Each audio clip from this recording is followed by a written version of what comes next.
The gunshot that rang out through the Silver Spur Saloon in Wilson, Kansas on that humid July evening in 1882 was not meant for anyone in particular, just a drunk cowhand celebrating another successful cattle drive.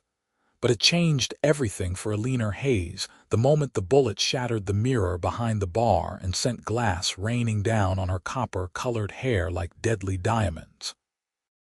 Eleanor had been working the saloon for 3 months, serving whiskey and dodging grabbing hands, trying desperately to pay down the debt her late father had left her when he died of pneumonia that past winter.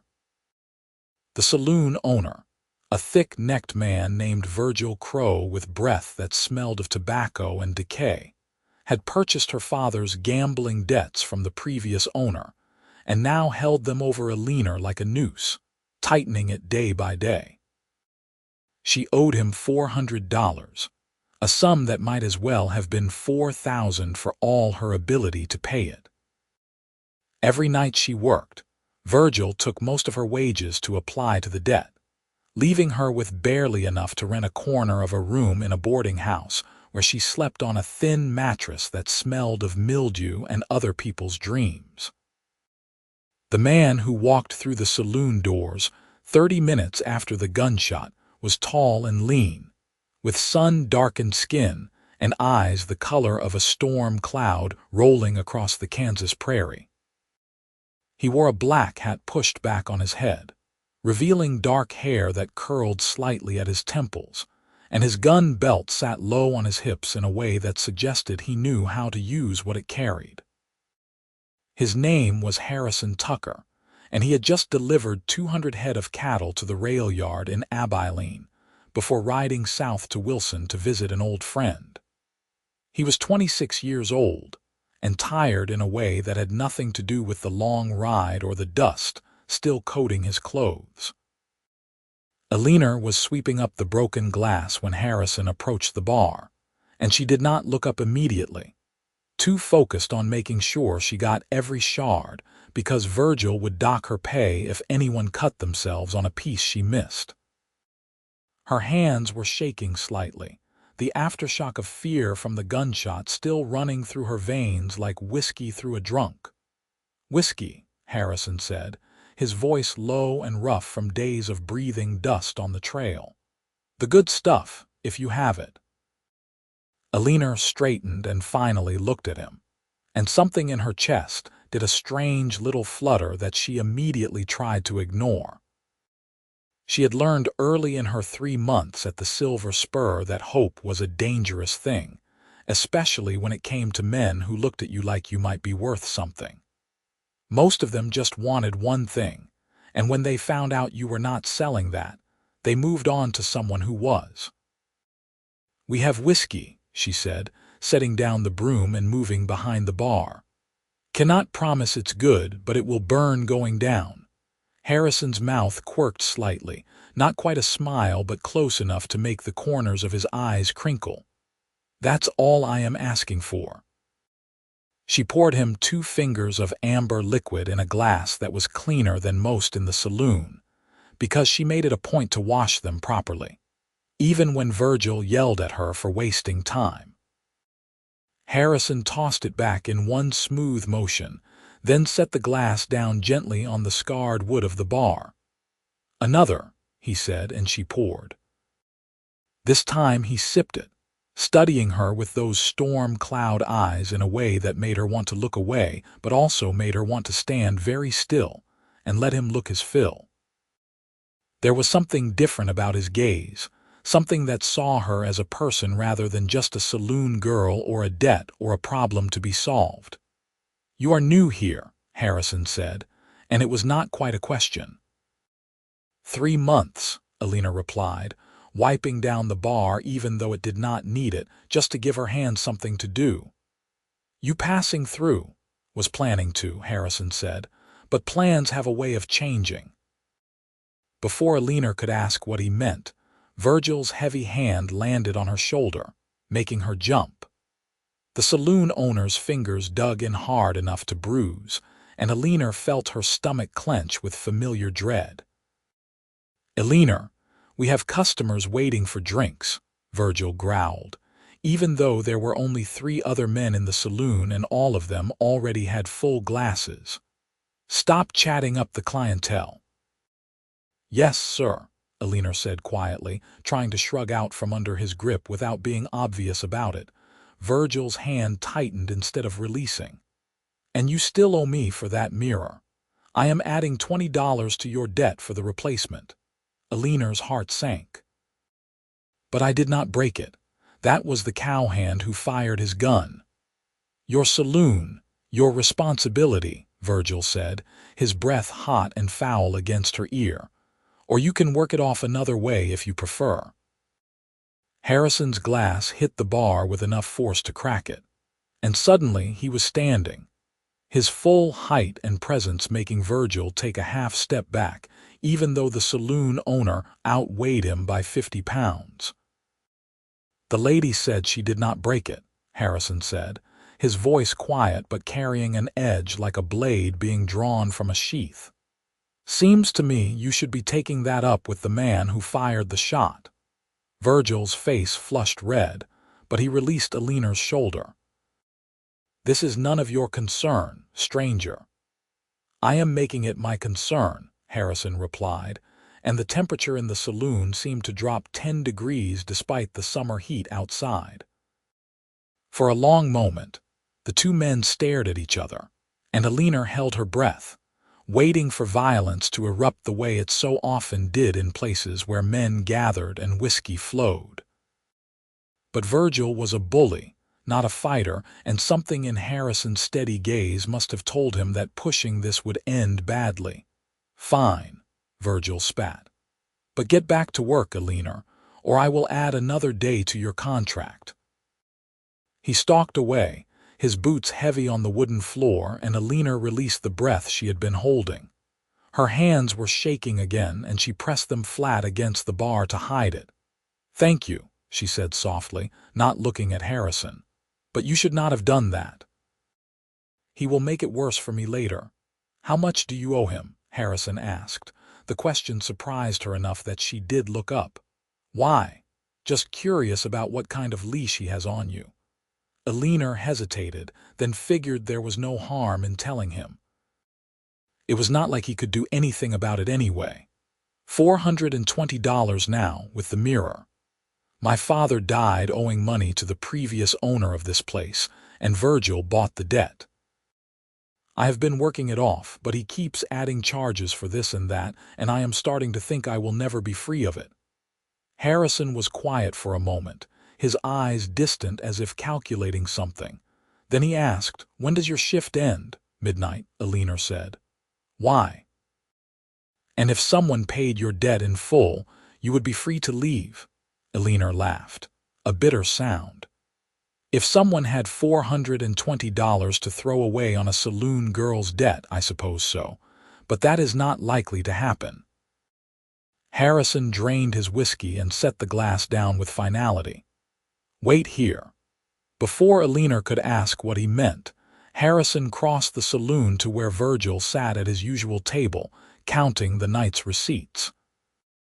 She watched with growing anxiety as Harrison spoke to Virgil, too quietly for her to hear, and saw Virgil's eyes widen, then narrow with suspicion and greed. The conversation lasted maybe 5 minutes, but it felt like an hour to Eleanor, who stood frozen behind the bar, her heart pounding so hard she could hear it in her ears. Finally, Harrison reached into his vest and pulled out a thick roll of bills. He counted them out onto the table, and even from across the room, Eleanor could see Virgil's eyes light up like a child's on Christmas morning. More words were exchanged. Then Virgil pulled out a piece of paper from his lockbox, scrawled something on it, and shoved it across the table toward Harrison. Harrison picked it up, examined it, then folded it carefully and tucked it into his vest pocket. He turned and walked back to the bar, his expression unreadable. "Get your things," Harrison said. "You are done here." Eleanor stared at him. "What did you do?" "Paid your debt," Harrison said simply. plus an extra 50 to buy out your contract for tonight. You do not work here anymore." The floor seemed to tilt under Eleanor's feet. "You paid $470 for me." "I paid $470 to free you," Harrison corrected.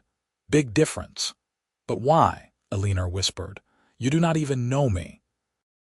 Harrison's storm cloud eyes met hers, and for the first time since he walked into the Silver Spur, something like vulnerability flickered across his face. "My mother worked in a place like this after my father died. She had debts too, debts that kept her trapped until they killed her. I was 10 years old and could not do a damn thing to help her, but I can help you, so I am." Eleanor felt tears prick at the corners of her eyes, and she blinked them back furiously because she had learned not to cry where people could see. "I cannot pay you back." "I am not asking you to," Harrison said. "Go get your things. We are leaving before midnight and we are not coming back." The boarding house where Eleanor had been staying was only 3 blocks from the saloon, but Harrison insisted on walking her there, his hand resting lightly on the small of her back in a way that was protective rather than possessive. Eleanor's mind was spinning, trying to process what had just happened, trying to understand why this stranger had just spent nearly $500 to free her from a debt that was not his problem. Her belongings fit into a single worn carpet bag. 2 dresses, some undergarments, a hairbrush that had been her mother's, and a small daguerreotype of her parents on their wedding day. It took her less than 5 minutes to pack, and then she was standing in the narrow hallway of the boarding house, looking at Harrison Tucker and realizing that she was about to leave everything she knew, as small and miserable as it was, to go off with a man whose last name she had only just learned. "Where are we going?" she asked.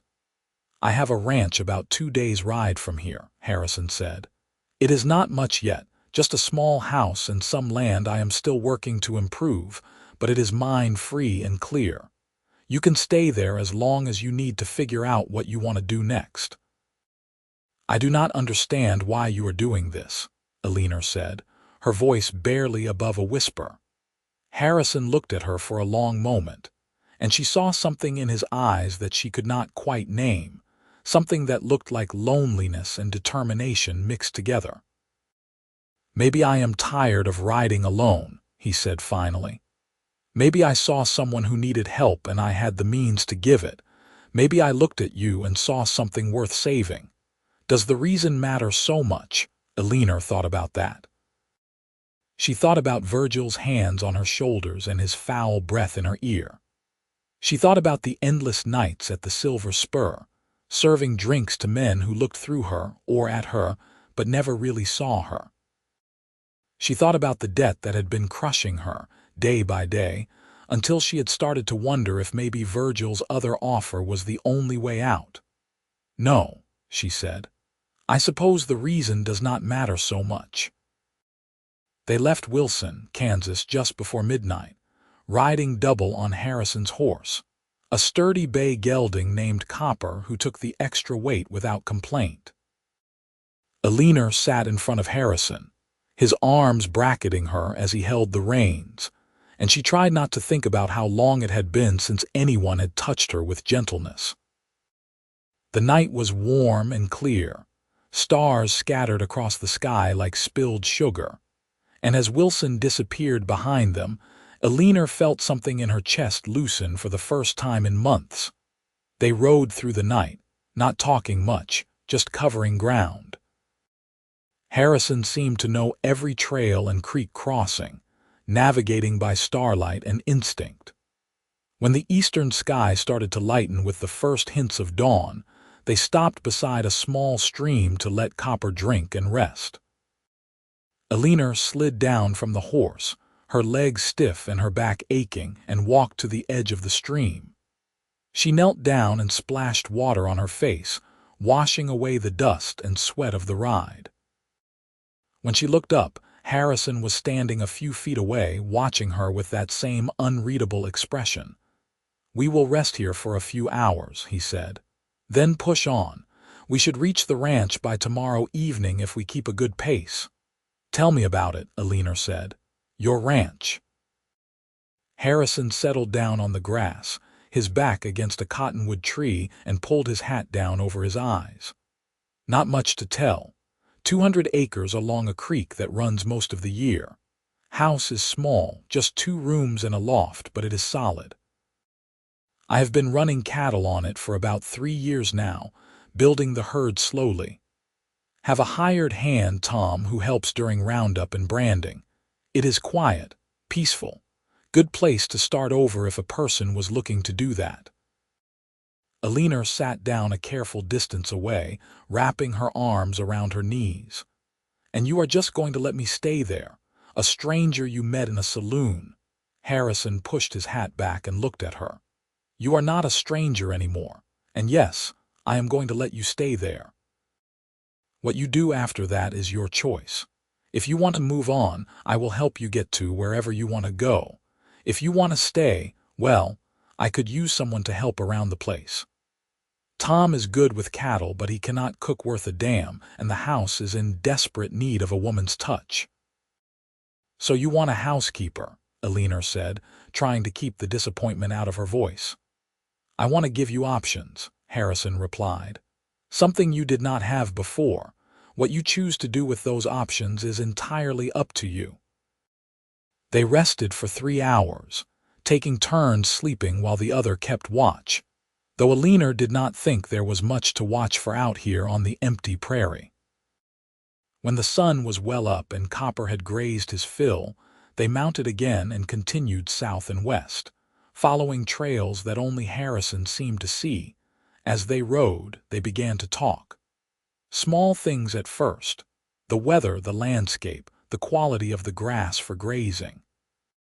But gradually, the conversations deepened. Harrison told her about growing up in Missouri, about his mother's death when he was 10, and how he had spent the next 8 years working on other people's ranches, learning the trade and saving every penny until he could buy his own land. Eleanor told him about her childhood in Wilson, about her mother dying when she was young and her father's slow decline into gambling and drink after that. She told him about the night her father had died, gasping for breath in a freezing room while Eleanor held his hand and promised him she would be all right, even though both of them knew it was a lie. He was a good man before my mother died, Eleanor said as they paused to water Copper at another stream. He just could not figure out how to live without her. I think part of him wanted to die too, and eventually he got his wish.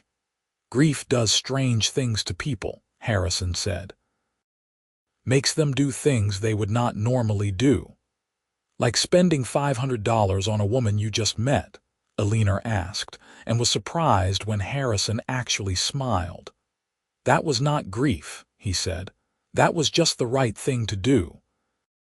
They reached the ranch the next evening, just as the sun was setting in a blaze of orange and gold that turned the prairie grass into waves of fire. The house was indeed small, a sturdy structure of logs and stone with a covered porch and real glass windows that caught the last light of day. There was a barn, a corral, and several outbuildings, all well maintained.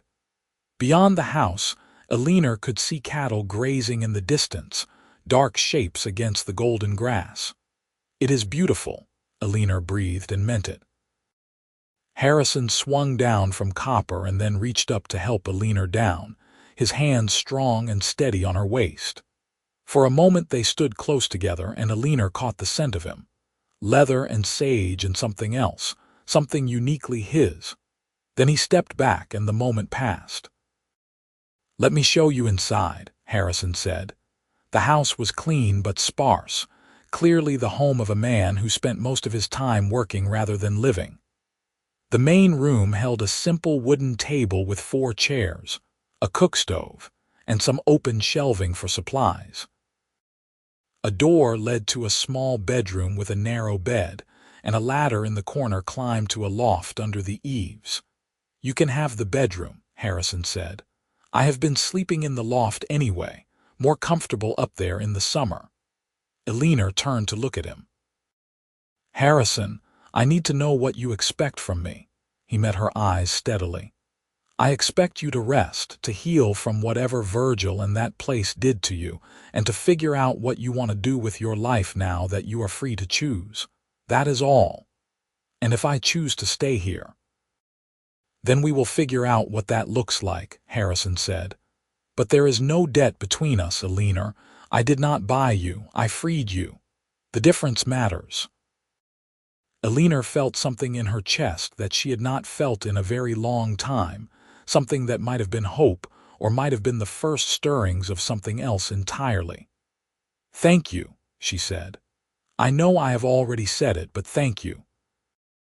Harrison nodded, then busied himself with bringing in Eleanor's bag and starting a fire in the cook stove. Within an hour, they had a simple meal of beans and bacon and fresh bread that Harrison admitted he had bought from a neighbor lady who took pity on his cooking. They ate in companionable silence, and afterward Eleanor insisted on washing the dishes while Harrison went out to check on Copper and the other horses in the barn. When he came back, she was standing on the porch, looking out at the darkening prairie. He joined her, leaning against the porch railing, and for a long time neither of them spoke. "I have not felt safe in a very long time," Eleanor said finally, "but I feel safe here." "Good," Harrison said. "That is a start." The days that followed fell into an easy rhythm. Eleanor took over the cooking and cleaning, not because Harrison demanded it, but because she needed to feel useful, needed to contribute something to balance the enormous gift he had given her. She discovered that she liked the work, liked the simple satisfaction of turning the rough little house into a home. She scrubbed floors and washed windows, planted a small garden near the house, and learned to bake bread in the temperamental cookstove. Harrison spent his days working the ranch, riding out before dawn and often not returning until dusk. Sometimes, Eleanor would pack him a lunch and walk out to wherever he was working to bring it to him, and they would sit together in the shade of his horse and talk about everything and nothing. She learned that he liked his coffee strong and black, that he had a scar on his left shoulder from a run-in with a bull 3 years ago, and that he could play the harmonica well enough to make a simple tune sound like something beautiful. Tom, the hired hand, was a grizzled man in his 50s who had been working for Harrison for 2 years. He looked at Eleanor with frank curiosity the first time he met her, but asked no questions. Just tipped his hat and called her madam and complimented her cooking at every opportunity. Eleanor liked him immediately.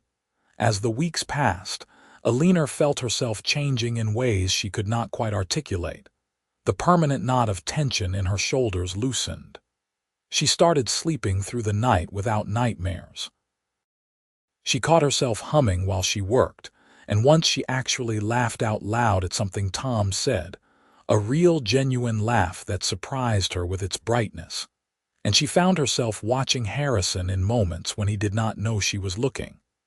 The way he moved, easy and confident. The way he treated his animals with patience and kindness. The way his whole face changed when he smiled, which he was doing more and more often. She tried to tell herself it was just gratitude she was feeling, just appreciation for everything he had done for her. But she was lying to herself, and she knew it. One evening in late August, about 6 weeks after Eleanor had arrived at the ranch, a storm rolled in from the west, the kind of violent prairie thunderstorm that turned the sky black and sent lightning crackling across the horizon. Harrison and Tom had been out checking fence lines all day, and Eleanor stood on the porch watching the storm approach and worrying, though she tried to tell herself that Harrison knew this land and knew how to keep himself safe. They came thundering into the yard just as the first fat raindrops began to fall, both men soaked to the skin and leading horses that were wild-eyed with fear of the lightning. Tom headed straight for his small cabin behind the barn, while Harrison brought both horses into the barn and then ran for the house, reaching the porch just as the sky opened up in earnest. He stood there dripping, his hat missing somewhere on the prairie and his dark hair plastered to his head, and he was grinning like a boy who had just gotten away with something he should not have. "That was close," he said, water running down his face. Eleanor could not help but smile back. "You are making a puddle on my clean floor." "Your floor?" Harrison asked, his grin widening. Eleanor felt herself blush. "Well, I did scrub it, so I feel somewhat possessive of it." Harrison laughed, a real full laugh that Eleanor had heard only a handful of times, and something in her chest tightened at the sound. "Fair enough. I will go change." He disappeared into the bedroom, and Eleanor busied herself stoking the fire in the cookstove and putting on water for coffee. The storm raged outside, but inside the little house it was warm and dry and felt like the safest place in the world. When Harrison emerged in dry clothes, his hair toweled but still damp, Eleanor poured them both coffee and they sat at the table, listening to the rain hammer on the roof and the thunder roll across the prairie. "Thank you for worrying," Harrison said quietly. Eleanor looked up, startled. "How did you know I was worrying?" "You were standing on the porch watching for us," Harrison said. "I saw you from a ways off. It felt nice, having someone worry about whether I made it home." Eleanor wrapped her hands around her coffee cup, feeling the warmth seep into her palms. "I think I have been here long enough now that I should tell you what I plan to do." Something flickered across Harrison's face, there and gone so fast Eleanor almost missed it. "You want to leave?" "No," Eleanor said, and watched his shoulders relax slightly. "I want to stay if you will have me. But I need you to understand something. I am not staying because I feel obligated to you or because I think I owe you something. I am staying because I want to, because I am happy here, because this place feels more like home than anywhere I have lived since my mother died." Harrison was quiet for a long moment, staring into his coffee as if it held answers to questions he had not asked. "And that is the only reason." Eleanor's heart began to pound. "What do you mean?" Harrison looked up, and the expression in his storm cloud eyes made her breath catch. "I mean that I am trying very hard to be a gentleman here, Eleanor. I'm trying to give you space and time and not push you into anything you do not want. But I need to know if there is a chance, somewhere down the road, that you might feel something for me beyond gratitude. Because I am falling in love with you, and it is getting harder every day to pretend I am not." The world seemed to stop. The storm faded to nothing but distant noise. All Eleanor could hear was the pounding of her own heart and the echo of Harrison's words in her mind. "You are falling in love with me," she whispered. "Have been since the moment you looked up from sweeping that broken glass and I saw the strength in your eyes," Harrison said. "You had been scared and you were shaking, but you were still standing, still working, still fighting. I knew right then that you were someone special, someone worth knowing, and every day since then has just proven me right." Eleanor felt tears slide down her cheeks, but they were not tears of sadness or fear. They were tears of relief and joy and something so big she could barely contain it. "I thought it was just me," she said, her voice breaking. "I thought I was being foolish, falling for someone who had just been trying to help me out of kindness." Harrison reached across the table and took her hand, his calloused fingers gentle as they laced with hers. "Not just kindness," he said.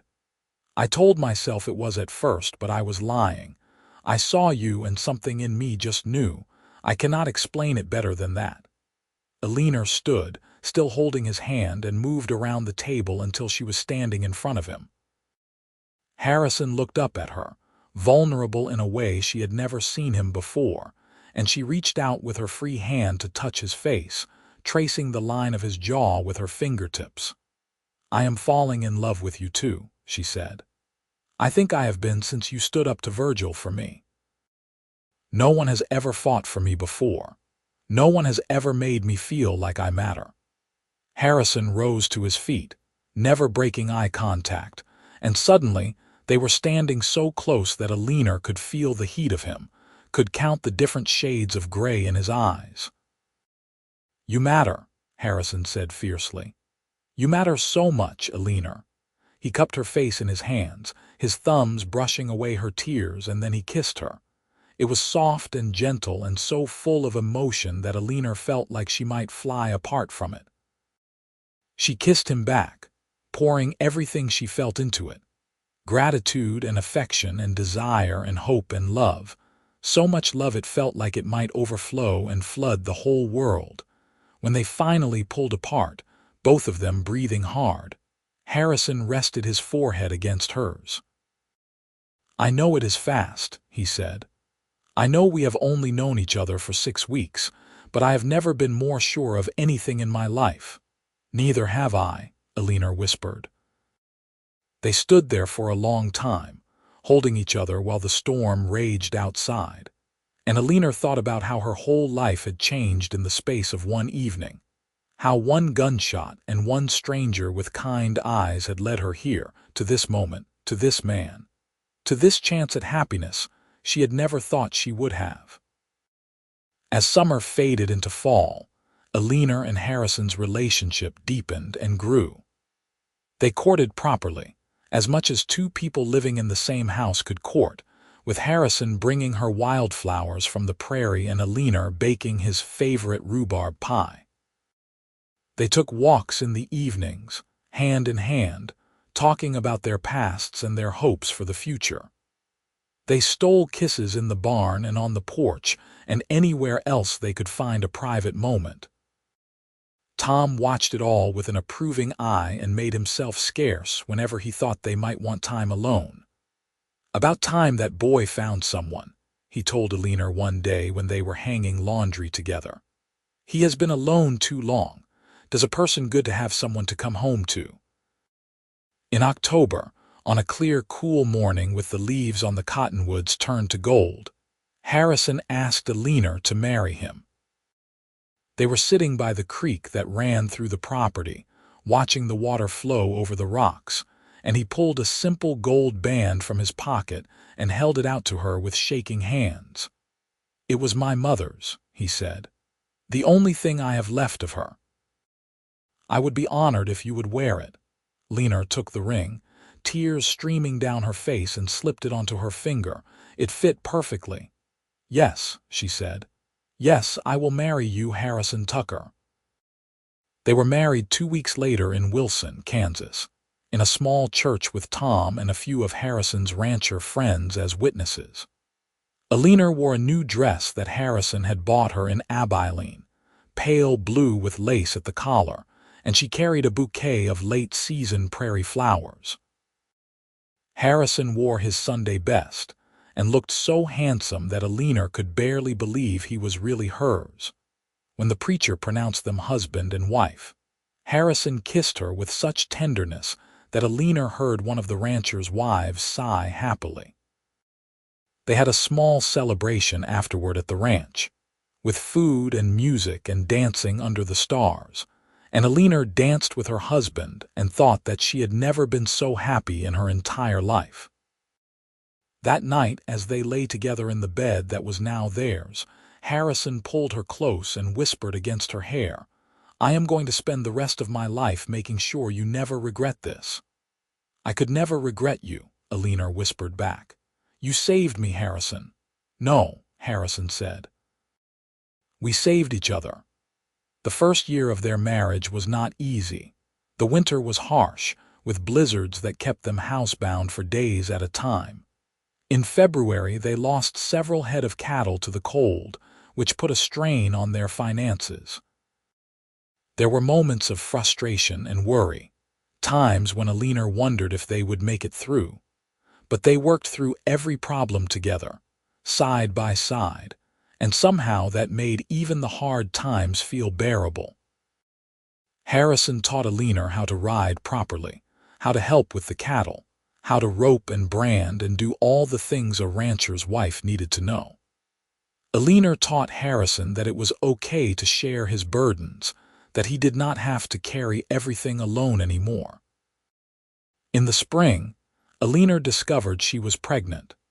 She told Harrison one evening as they sat on the porch watching the sun set, and the look on his face, the pure joy and wonder and slight terror, made her laugh through her tears. "We are going to have a baby," Harrison said, as if he could not quite believe it. "We are going to have a baby," Eleanor confirmed. Harrison pulled her into his arms and held her so tight she could barely breathe, and she felt him trembling. "I am going to be a father," he whispered. "I am going to do better than mine did. I am going to be there." "I know you are," Eleanor said. "You are going to be wonderful." Their son was born in December of 1883, a healthy, squalling boy with his father's dark hair and his mother's green eyes.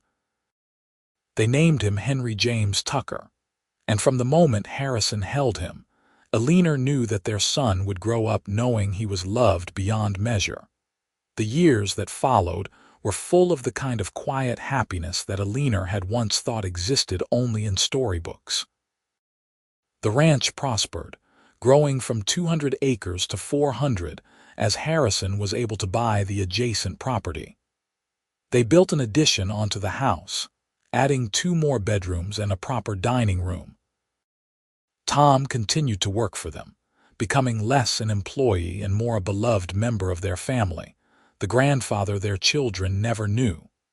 In 1886, Eleanor gave birth to a daughter they named Emma Rose, a tiny, fierce thing who wrapped her father around her little finger from the first moment. Henry adored his baby sister, following her around and protecting her with all the seriousness of a 4-year-old determined to be a good big brother. In 1889, another son arrived, this one named Thomas after Tom, who cried openly when they told him. And in 1892, their last child was born, another daughter named Alice Marie, who completed their family in a way that felt perfect and right. Eleanor sometimes thought back to that night in the Silver Spur Saloon, to the broken mirror and the gunshot, and the moment Harrison Tucker walked through the door and changed her life. She thought about how close she had come to a very different fate, how easily she could have been trapped in that place forever, drowning slowly in a debt she could never repay. But Harrison had saved her. Or perhaps they had saved each other, 2 lonely souls who found in each other exactly what they needed. He had paid her debts and gotten her out before midnight came, and in doing so, he had given her something infinitely more valuable than freedom. He had given her a future, a family, a love that grew stronger with every passing year. On their 10th wedding anniversary, they stood together on the porch of their ranch house, watching their 4 children play in the yard while the sun set over the prairie. Harrison's arm was around Eleanor's waist, holding her close, and she leaned her head against his shoulder with a contentment that went bone deep. "Do you ever regret it?" Eleanor asked quietly. "Spending all that money on a woman you barely knew?" Harrison was quiet for a moment, then he turned her to face him, his storm cloud eyes soft with love. "Best money I ever spent," he said. "I would do it again in a heartbeat. You were worth every penny and more." Eleanor rose up on her toes and kissed him, still feeling that same spark she had felt the first time, that same sense of rightness and belonging. "I love you, Harrison Tucker." "I love you, Eleanor Tucker," Harrison replied. "From that first moment in the saloon until my last breath, I will love you." As the sun dipped below the horizon and their children's laughter filled the air, Eleanor thought about how one act of kindness, one moment of courage, one man willing to stand up and do what was right, had changed the course of not just her life but the lives of everyone in their growing family. Harrison had seen her, truly seen her, and had decided she was worth saving. And in return she had given him her whole heart, had built with him a life full of love and purpose and meaning. The years continued to pass, marked by the changing seasons and the milestones of their children's lives. Henry grew tall and strong, with his father's quiet competence and his mother's fierce determination. At 18, he began working the ranch full-time alongside Harrison, and Eleanor saw in him the beginning of the man he would become, someone who would continue the legacy his parents had built. Emma Rose inherited her mother's copper hair and her father's storm cloud eyes, a striking combination that turned heads whenever the family went to town. She was spirited and independent, with a mind of her own and a way of getting exactly what she wanted through sheer force of personality. Eleanor recognized her own strength in her daughter and encouraged it, knowing that the world needed strong women who refused to be cowed. Thomas was the peacemaker, gentle and kind with a gift for understanding people's feelings. He loved the animals on the ranch and spent hours caring for them, and Harrison often said that Thomas had the biggest heart of anyone he had ever known. Young Alice Marie was only 7, but already she showed signs of being the most adventurous of all their children, constantly climbing trees and exploring the creek and coming home muddy and happy. Eleanor watched her children grow and marveled at the miracle of it all, at how much love could be contained in one family, in one life. She and Harrison had built something beautiful out of the ruins of her past, and every day she was grateful for it. Tom passed away peacefully in his sleep in the winter of 1893, and they buried him on a hill overlooking the ranch he had helped build. The whole family mourned him, and Harrison stood at the grave with tears streaming down his face, saying goodbye to a man who had been more than an employee, who had been a true friend. But life continued, as it always does. Henry brought home a young woman named Sarah in 1894, a rancher's daughter with a quick smile and a good head for business. Harrison and Eleanor gave them their blessing, and the wedding was held at the ranch in the spring, with friends and neighbors coming from miles around to celebrate. When Eleanor became a grandmother for the first time in 1895, holding her tiny grandson and seeing Henry's face light up with the same wonder Harrison's had held when he first held Henry, she felt the circle complete somehow. The love they had built, the family they had created, was growing and spreading and would continue long after they were gone. She and Harrison sat on their porch that evening, as they had done thousands of times before, and watched the sun set over the prairie. They were in their 40s now, their hair showing threads of silver, their faces marked by years of sun and wind and laughter. But when Harrison looked at her, Eleanor still saw the same expression he had worn in the Silver Spur Saloon all those years ago, the look that said she was someone special, someone worth saving, someone worth loving. "We did all right, did we not?" Harrison said quietly. Eleanor took his hand, lacing her fingers with his the way she had done 1,000 times before. "We did better than all right," she said. "We did something beautiful." Harrison brought her hand to his lips and kissed her knuckles, then the simple gold band she still wore after all these years. "Thank you for taking a chance on a cowboy who did not know what he was doing, who just knew he could not walk away from you." "Thank you for seeing me," Eleanor replied, "for seeing past the saloon girl to the person underneath, for giving me a chance at a life I never thought I could have." They sat in comfortable silence as the stars began to emerge, one by one, in the darkening sky. The ranch house behind them glowed with lamplight, full of their children and now their grandchildren, full of the life and love they had built together. In the distance, Eleanor could hear cattle lowing and the creek running over its rocks, the familiar sounds of the home they had made. She thought about the girl she had been, trapped and scared and drowning in debt, convinced that her life would never be anything more than serving drinks to strangers and avoiding Virgil Crowe's wandering hands. That girl could never have imagined this future, could never have believed that one man's act of kindness would lead to all of this.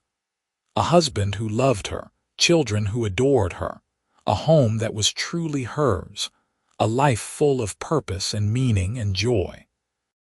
Harrison had paid $470 to free her from a debt, but what he had really given her was priceless. He had given her hope. He had given her love. He had given her a future where before there had been only darkness. And in return, she had given him everything she had: her heart, her loyalty, her fierce devotion, her partnership in building something that would last long after they were both gone.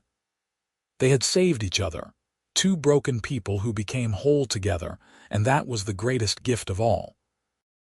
As the night deepened, and the prairie stretched out around them vast and dark and full of stars, Eleanor leaned against her husband and thought about how far they had come from that night in Wilson, Kansas, when a gunshot shattered a mirror, and a cowboy walked through the door and changed her life forever. She thought about all the moments between then and now, the trials and the triumphs, the sorrows and the joys, the ordinary days that had woven themselves into an extraordinary life. "I would do it all again," Eleanor said softly.